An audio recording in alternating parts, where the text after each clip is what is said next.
therefore, Austin, from these discussions where you have great minds, discussing different matters that they're actually very important for Africa, definitely you will get some answers to put them forward and to push for them. Yeah.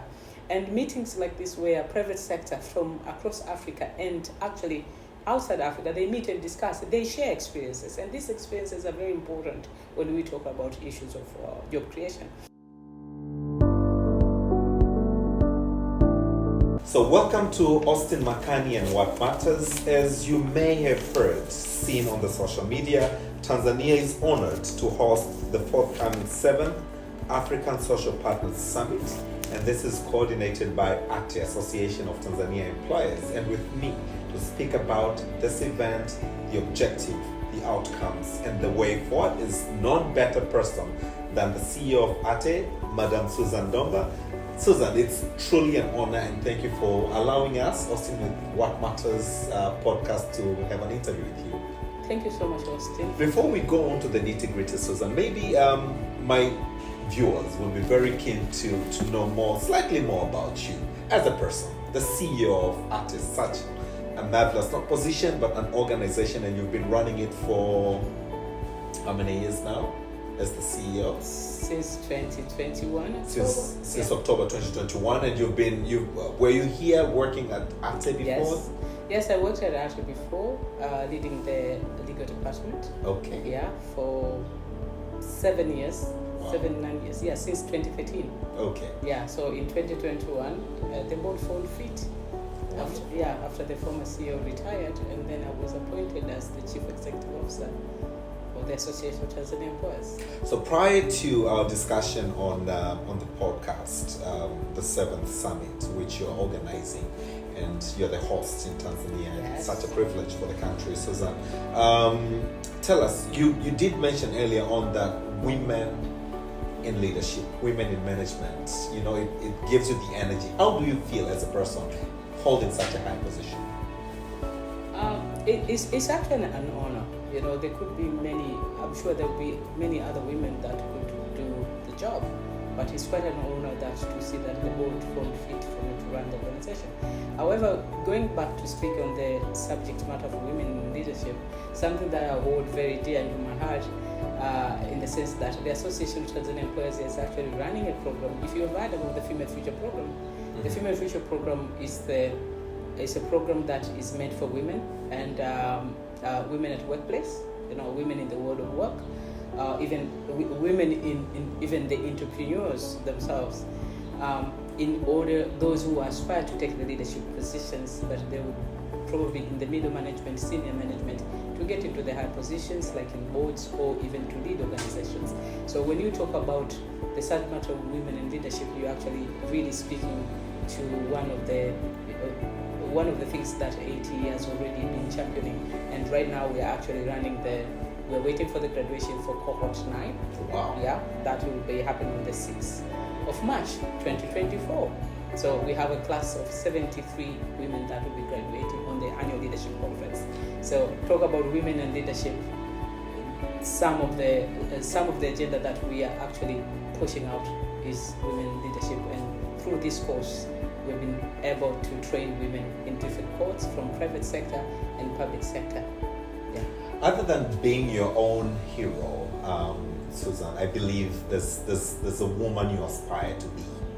Other than you being the woman you aspire to be, which other woman in leadership or in the society in general that you look up to and say, wow, I wish I was like her, or I really want to become like her? Not to name specific which woman would I want to be. I would like to, the authenticity of a Tanzanian woman or an African woman, but also looking at women, in all walks of life, Austin, and I really mean it, women in all walks of life, where they will sit and do and getting up every day to do what they believe in, and also being able to achieve their own agenda. Yes, the system is helping us to get somewhere, but also to aspire themselves to get to a certain level in any walk of life. Mm-hmm. Regardless, it's a very vast subject matter that we can speak about, but for me, I appreciate every woman in all walks of life. Okay. So I would aspire to be that woman in my own journey as well. Allow me to ask you a relatively simple but difficult question. What makes you you? What makes Suzanne being Suzanne? Yes, as excellent as you are, the Suzanne. I look at you as an achievement. I look at you as a success. I look at you as an anchor. People looking and saying, "Oh gosh, I want to be Suzanne." So, what makes you you? That inspires or should inspire other young girls to be the next Suzannes. Yeah, thank you. I mean, thank you for the kind words, and that maybe I didn't know that much about myself. However, Suzanne is very grounded, and I like to remain to be grounded, in the sense that I like to read a lot of books and different types of books. I read history. I'm a lawyer, but my background is criminal prosecution, so I read a lot of criminal investigation, and so I remain grounded, but I also very much dedicated, at work and also at home and family and the people that were around me. So I try to remain grounded. I try to remain grounded and remind myself of the, what made me. All right. Do you do any sporting activities, any routine that you follow? Maybe you go walk or jog in the morning or in the evening? Austin, I'll be a liar. I don't. You don't? I really don't, but I like to do gardening, a little bit of it. Yeah, I just enjoy, touching the mud and lift some little pots here and there. If it's to do a walk, I don't do it religiously, I'll be honest with you. Not very religiously, but whenever I have time, I do go for a walk, a short one. But I love gardening. I love gardening. Yeah. Interesting. Susan, let's now deep dive a little bit on the African Social Partners Summit. Yeah. Tanzania is the host this year, and this is the 7th summit. Do you want to a little bit to tell us more about the summit? Yeah, thank you. It's very exciting. It's for the very first time Tanzania gets to host the African Social Partners Summit. And I tell you, this summit, not only in East Africa, this summit it is for the first time in East Africa, and Tanzania getting an opportunity to host it, through the Association of Tanzanian Employers. And ATE is a member of International Organization of Employers. So this summit is held in collaboration with the International Organization of Employers, the European Union, Business Africa, and of course one of our members has actually, some of our members are supporting the summit as well. We have METL as well is supporting, being the main sponsor of the event. So we are looking forward, in the International Labour Organization, we are looking forward to the summit, and the summit will be discussing many agendas. However, job creation being one of the main agenda with different topics into it. But maybe we can also talk about where did this come from? In 2013, the employers and business across Africa, they found it important to push for job creation agenda. So, and therefore, with the European Union and International Labour Organization, they actually agreed to start the African Social Partners Summit. And in December 2015, the African Social Summit had a common vision of transforming the democratic dividends represented by African youth. So the agenda is actually to contribute to the inclusive growth, sustainable development and security of the continent. There will be a lot of topics that we'll be discussing. We'll be discussing industrializations, the future of work, social dialogue, advancement of technology, and in specific AI, artificial intelligence. Okay. And you know that the future of work is actually very much affected, different positively and negatively, by the artificial intelligence. It depends on how you look at it, but there is so much positivity into it. Totally. Yeah. Susan, I'm mesmerized by the agenda that you have for the forthcoming meeting. But let me understand. Yeah. Day in, day out, you look onto the social media, different platforms. There are meetings happening all across the world. Yes. In Africa, here at home in Tanzania, all across. How is this summit different from many other summits that are happening across the globe? The ones that you probably attend, the ones you probably do not attend. But how is this specifically different from the rest of the summits? I can't say how is it going to be different from the rest of the summit, but if you look at the objectives of the summit themselves, identifying emerging trends and challenges in the Africa labor market, looking at the track and progress of concrete commitments at national and regional level in the implementing blueprints for jobs in Africa, and develop additional actionable recommendations to strengthen the implementation. One thing, Austin, that this summit has managed to do previously is to come out with the recommendations and guidelines for employers and business, even the states and regional governments, on issues of job creation, industrialization, and future of work. So we are hoping that on the second day, that will be the 8th, that there will be more discussions on the panel discussions that we'll be having on the 7th. And out of those panel discussions, the social partners, they will be discussing, these are the recommendations that we are taking forward. So from these recommendations, and because there will be representation from social partners, including governments, meaning, from there, then we'll be taking forward to discuss in different platforms, how can Africa benefit from these diverse topics in order to solve the challenges of unemployment in Africa. Mm-hmm. Yes. Talking about unemployment, Suzanne, that's a broad topic. Definitely. And if you are to ask me, unemployment is, I would put it under social aspects. I would put it on a political aspect. Every political leader says, I'm going to create jobs for you. Yeah. Economic aspects. We're looking onto creating jobs for many people, but the job market, Suzanne, you would be in a better position to tell us more about the job market. They're just not there. So how does this summit address the issue of job markets? And probably cite a few examples with what ATE does in relation to, skills mismatch and stuff like that. Yes, and one of the outcomes, actually, among many outcomes, I will just tell you one. One of the outcomes is to get an updated assessment of the progress made in implementing the blueprint for jobs in Africa. So there will be a number of experts. We are expecting, other than the social partner, we are expecting academia and experts from the field to be talking about the subject matter that they will be laid out. And therefore, Austin, from these discussions where you have great minds, discussing different matters that they're actually very important for Africa, definitely you will get some answers to put them forward and to push for them. Yeah. And meetings like this where private sector from across Africa and actually outside Africa, they meet and discuss, they share experiences, and these experiences are very important when we talk about issues of job creation. To come back to the subject of skills development, there are a number of initiatives as Tanzania that we have been doing.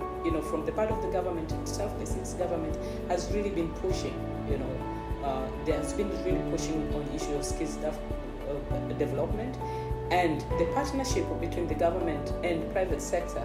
And ATE, we have actually been championing, some of the initiatives on skills development through on-job training. We have a program that has been supported by Danish Industries and GIZ on vocational training. So we are actually collaborating with VETA, itself. We are actually working with the trade unions. So you see that they combine the effort that they're all coming up in order to solve the issue of skills development. And bit by bit, we have actually created some of the particulars, curriculums to solve an issue of on-job training, whereby the students from vocational trainings, they get attached to employers' premises to see what is really happening, and also the teachers to go to the industries and see, the industrial linkage is very important at this point, and you have heard many times, Her Excellency Samia Suluhu Hassan insisting on industrial linkages, and so this is very important, and I believe that there could be many other outcomes that will come out and commitments from this summit, and we look forward to it. I am looking at a situation, Suzanne, and I stand to be corrected, whereby you create a problem because you have a solution. So in order for you to probably sell your solution, you've got to create a problem. What brings skills mismatch in the market?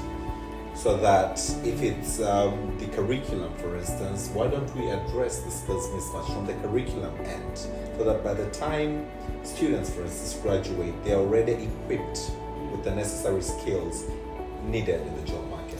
I think you've already heard from the government that the curriculum has already been revised. Yeah, now there is a piloting from the primary school to secondary school. There's a curriculum that has been actually revised, and this is actually these are some of the initiatives I'm sure the government is doing towards solving the issues of skills mismatch. However, to come back to you're saying you are creating a problem and what should be done, and when I want to come back to talk about private sector engagement, meaning it has to be there's a supply and demand driven. So it has to be demand driven. So, and we need to go to the specific and what is needed on the labor market that needs to be produced in our education systems. And therefore, in that way, you can say this is what is happening. For example, Austin, I'm very sure you're aware, you don't need to do big research to understand that, since the outbreak of COVID-19, had taught us so much. What did it teach us? What did it teach you? It taught you how your phone can actually solve a lot of problems, in the sense that we could do meetings online, we could actually do business online. This is when we all ran into technology, for continuity, for business continuity. And then I'm sure we sat back and looked into say, okay, there's something missing into our daily way of doing things. But when the world was shut down, probably in one evening, and we actually adjusted to remote working, we were doing social distancing and isolation. However, business continued. Yes, there was a struggle, but business continued. And now people are still doing business, doing meetings online. So there is something that we have learned from COVID-19, and these challenges have taught out how to solve the same problems, and then we are heading forward. And this is why the summit also will be discussing issues of technology for development, and then specifically AI. Talking about technology for development, artificial intelligence, what the trends, I would call them, we're facing today. Susan, in relation to the opportunities now, is Tanzania ready, in your humble, honest opinion? Are we ready to really embrace AI and IT and ICT into our day-to-day operations? We are. I know your answer is we are already doing that, but in the limited spaces, Susan, you and me are able to communicate and go to Teams and Zooms and all that over the phones and computers. But looking onto the spectrum, we had 62 million Tanzanians. Is Tanzania ready? Is Tanzania ready? Yes. I think we are ready, but we need to talk about the mechanisms, on making sure there is an access, to everyone to contribute, or using the channels of technology in order to do business, in whatever way that you do. Let me ask you, Austin, we are using a mobile phone to do transactions, right, even banking transactions. And I'm bringing that as a very simple example, in the sense that from a person, from me and you, who sits in the office, from a business person probably with a capital of, a minimum capital, they will still transact online. Nowadays, you could sit here and order something online, and pay and get it delivered somewhere. Right. Yeah, get it delivered. Yeah. And from that delivered, it goes across, probably across the country, and you haven't met anybody, and that has been done. So if you say it's ready, if already it's been in use at the minimum, and everybody is managing their own, from business, from personal and socialized. If you're all managing that way, can we really say we are not ready? I think we are. Let's talk about the mechanism on supporting that. That is something that we need to be probably talking about. If there's enough access, the cost of, technology, data bundles, maybe we can discuss that. But whether we are ready or not, we are already there and we're already using it. Excellent. You are listening and watching Austin Makani with What Matters, and today I'm delighted to have this podcast with Madam Suzanne Ndomba, the CEO of Association of Tanzania Employers, looking onto the privilege that the country has to host the 7th African Social Partners Summit due in a couple of days. On an easy note, Susan, just to divert from the discussion, then we'll come back to it. If Susan given the opportunity to invite 3 people for a cup of coffee, dead or alive, those people could be dead who have gone already ahead of us, or they're still alive. Who would those 3 people be and why? Wow, very, very. I didn't see that coming. You have a list. I didn't see that coming. Yeah. But I will tell you, thank you very much. Maybe say this is so obvious. I would, if I had a privilege, because this is a privilege to invite someone, I'll invite Her Excellency Samia Suluhu Hassan, to have a cup of coffee. Why? And I mean, why? First of all, she's the president of the United Republic of Tanzania, and 2, the woman president. And I'm sure I'll have a lot of questions to ask her, not only on business Tanzania, but also, she's a woman president. Why wouldn't I have questions to ask, as woman leadership? I am sure there's so much that I'll be able to ask her and talk about. Another person that I would really like to, not importance, I would really like to, you said dead or alive, yeah? Yes, even if they've gone ahead of us. Yes, my grandfather. Wow. Yeah, my grandfather. He died early on when I was still in primary school. So, Amiri Daudi Mbaga. I would have really loved, to ask him so many questions, because I remember the early childhood when I was visiting, the villages. We would just have conversation. Whenever he came home in the evening in the village, when he walked in, you hear him, kutoka huko Migombani unamsikia anaanza anaimba muziki wake anawaita wajukuu. So, and I was young, so now I think I would have had a lot of questions to ask him. And the third person, I know she's passed. I would have loved to talk to Richie Dude, or probably hear her sing, And I was not, I did not visit, I've never attended one of the Sauti za Busara, the exhibitions in Zanzibar to witness her singing. But really, that voice, heavy and it's almost cracking when she sings, ana wimbo wake mmoja I really love, Jua Toka. I love that song. Okay. I really love that song. So I normally listen to her songs, and then I just wonder what was in her mind, when she was singing those songs, and to get that reach of the, I'm happy to say that I had a privilege to meet with her. Good for you. I had an interview with her. I worked with her. I did once work for a media station in Zanzibar. Okay. So I did several interviews with her. Wow. She was a wonderful person. Be rest assured. That voice. And when you sit by her and you talk to her, she's that motherly. But it's interesting and sad as well that in order for you to get her to talk, you've got to give her a pack of cigarettes. May God rest her soul. I would have bought several of them. That's Bikidude. Thank you, Susan. Let's just go back to the summit again.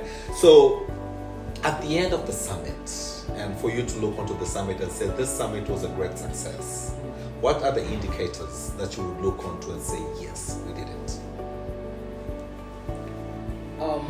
The indicators that are looking, of course, at this point, numbers participation is very good. You know, delegates all start coming in, starting from Monday, Tuesday. You know, across Africa and outside. So you say people have confirmed they are all coming. You have not prepared the summit, and there's no turnout. Yeah, you have a chief guest. Yeah, the Vice President of the United Republic of Tanzania. His Excellency Dr. Philip Isdor Mpango. We are going to have the Minister of State in Prime Minister's Office, Employment Youth with People with Disability, Professor Joyce Ndalichako. She's going to be there. We will be having the Secretary General of WIMPE Organization, International Organization of Employers. We will be having the Deputy Secretary General of International Trade Union Congress, from Geneva. We'll be having the Deputy Regional Director of ILO from Abidjan. The UN representative, country representative is going to be there. So, and a number of important delegation, but also from the other social partners from across. We are going to have the President of Business Africa as well. So, the meeting is happening, and waiting for delegation to arrive, but also we are going to have the invited guests from Tanzania itself, across business, academia, and government. For me, what will be important after the discussions, because we are going to have different panels. Out of these panels, we have a panel on social dialogue. We have a panel on informality and unemployment. We have a panel discussion on artificial intelligence, and then access to finance. And the next day you will be having discussions after the panel. We have to come out with the recommendations and guidelines, on a number of subjects that will be coming up. So to have those recommendations and the guidelines, because at the end of the day, these guidelines and recommendations have been used, to set standards and practice among businesses, and also recommendations to the higher levels on where we're going, because that has got to be there. And then you'd say, okay, the objectives of the summit, we wanted to discuss this number of topics, and we did. After that discussion, these are the recommendations, and the objectives of the summit have been met. The implementations will be different, but at least you will have a tangible document to come out. Okay, we're drawing closer to the end of the podcast interview, Susan, and I'm delighted once again to have had the privilege to have this podcast interview with you. But allow me to again understand, not to bring the subject back. Yeah. But this is the 7th summit. Yes. Are they happening every year? And looking on to what has transpired in the past, what is it that you would hold at hand and say, the 6th summit, this is what we had aspired to do and we did. Or the 5th summit, this is what we had planned to do or we resolved to do, and as a result, we've started this and that. So first, are these happening every year? And looking on to what has transpired already in the past, what is it that you're very proud of? That, we've done 6 summits, this is the 7th, and from the 6th, this is what emanated. Could be a policy outcome, could be an intervention, for instance, the curriculum, could be the the commencement of the cohorts that ATE is implementing. And later on, my last question will probably talk about the cohort, and then you'll tell us more about the books you like reading. I'm scared though. Thank you, Austin. Yes, this is the 7th summit. Just to bring you back to the previous summits. The first time the summit, previously the summit in 2013 and 2015 was held in Casablanca. Mm-hmm. And then the second one was in 2016 in Tunisia. And in 2017 it was in Nigeria. and 2018 was in Abidjan, Cote d'Ivoire. 2020 was in Lagos, and 2024 in Dar es Salaam. Okay. Yeah. You skipped 3 years Yeah, in between. COVID. Okay. Yeah, COVID. Yeah, it was skipped. And in all these summits, different topics were discussed and the outcomes of the summit were discussed. However, in this year, there is the discussions on the blueprint for jobs in Africa. Yeah, that the agreement that was set in the previous summit will also be brought forward because as the general outcome in different topics that will be discussed. Okay. So normally the summit also takes stock of what happened. You know, for example, there will be a discussion. They said to look into the free trade area. That will also be a discussion in the summit. Mm-hmm. You know, to discuss understand the scope of existing regional and international policies and initiatives, such as implementation of Africa Continental Free Area, AU Agenda for 2063, and the ILO Africa Regional Implementation Plan, and the UN Sustainable Development Goals. So there will be checks and balances to look where we are with this one. Mm-hmm. And this actually the very continuous discussion that have been happening before, and these are the discussions that will actually be looking in and carry them forward. So these are a number of discussions that have been discussed before. They will also be discussed at this summit. So to look into, for me, it will be interesting to look into what is this, because first of all, it's my first time attending the summit. Wow. Attending the summit and hosting. And hosting at the same time. And the hosting it. So personally, there will be a lot of things for myself to learn, you know, as a CEO of Agile. Okay. Yeah.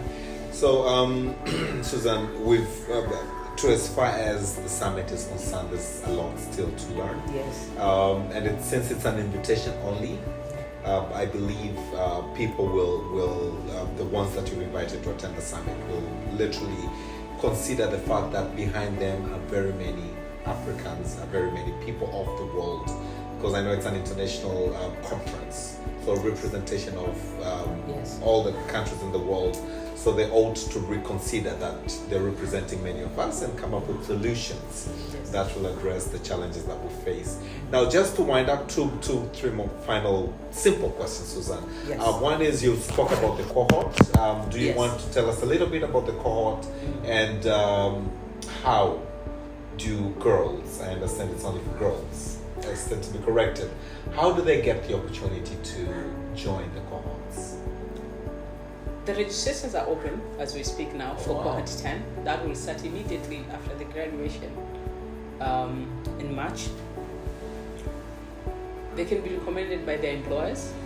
Yeah, so this is something the employers can actually put on their training programs for the year, you know, and also to support the gender equality aspect in that level of, you know, at the employer space, and to give opportunity for women to advance on a number of training, including, you know, the leadership trainings. Just to speak a bit about the course itself, the course is 9 months and it's got 3 modules. Okay. Board competence, to be able to have the capacity to sit in boards but also conduct meetings generally and understanding the subject and the dynamics of boards. That's women, you know. Okay. Then you have rhetoric. This is an art of communication and speaking. And you have the leadership itself. So it's extensively, it's run in 9 months, but because it's an executive course, there's no classes every day. In 2 months we meet 4 or 5 times, and we are actually doing this course in collaboration with Osami. Okay. Yeah, we are doing it with Osami, but the background of the course itself is from Norway. We took from our sister organization in Norway, the NHO, Confederation of Norwegian Enterprise. They brought the course and did the TOTs, and then now we are conducting the course. Actually, this is the 9th year that we're conducting the course. So next year, 2025, we will be celebrating 10 years of the course itself. Excellent, and congratulations. I'm very excited. So employers can recommend, you can be recommended, and we have a number of our members that have actually been put forward, in large numbers, the women in their organizations. And most of women have got good feedback. Some of them have actually got higher positions, and some of them not necessarily higher position, but they got in boards. And some of them, they've developed different skills in leadership, got competence, and rhetoric. And just to inform you, I was in cohort 1. So in the list of those women, I was in cohort 1 and role number 1. Oh wow! Congratulations! Yeah. You did mention at the very beginning that you do read a lot of books. I do. One, because as a lawyer, reading is part and parcel. I think you do 97% reading and referencing etc. Of the books you've read, I know very many, Suzanne, which is your favorite book and what lessons do you draw from that book? That's very difficult to answer. Favorite. Let me tell you my favorites. I'm sure that those favorites have the top. Have the top favorites. Yeah. Also, as I said, right now I'm reading One by One by Ruth Wire. She's a criminal writer. Ruth Wire, she's English. One by One is a criminal thriller. I'm reading this. I've read most of her release. I think this is the latest. If you find there's another one, you should really kindly please bring it for me. Sure. Yes. And this is outside what I normally read. I read the law reports like that, and I read, other things. So I read the criminal books, thriller, but I also even watch them. I also read history. Yeah, I like to read history books, as in novels. Mm-hmm. There are books that are actually they're written with so much history. Yeah. I'm reading a book called The Covenant of Water. It's set in Kerala, in India. Okay. And it's set in 1900 to 1970. Oh wow. Since the English colony in India. So I'm reading. It's got so much history and what in my background. I did study in India, so I can actually just really so much relate to it. Talking about the Indian culture and talking about Kerala has got lots of water. There is so much culture into it when you read certain books. But also in terms of history, I've also read another book which I had finished. It's a series. It's called Seven Seas. I set in different continents. It was in Brazil. It went to Spain and the UK, and it was written by actually an Irish writer. So, but above all, you talked about my favorite book. Mm-hmm. The favorite book that I've read and I would recommend to many women to read is Women and Leadership. Women and Leadership. Women and Leadership. Okay. Yeah. This book is written by Julia Gillard. Yeah. And Ngozi, the Director General of WTO right now. Okay. Yes. It's written by Ngozi Okonjo-Iweala. This book is talk about real lives and real lessons. It's actually interviews of women in highest office. Okay. Yeah, you talk about presidents and prime ministers. So there's an interview of Joyce Banda, the former president of Malawi. Right. There's an interview of Ellen Sanflas, she was the former president of Liberia. Yes. There's interview of even Theresa May. Yeah, the former Prime Minister of Britain. And then there's an interview of Michelle, if I remember her name correctly. She was the former Prime Minister of, I think it's Chile, if I remember correctly. Okay. But also Australia. And they've interviewed Jacinda. She was the Prime Minister of New Zealand. New Zealand. Yeah, the one right. who, I think she, Jacinda. And there is an interview by, she was the former president of IMF. I remember her name again.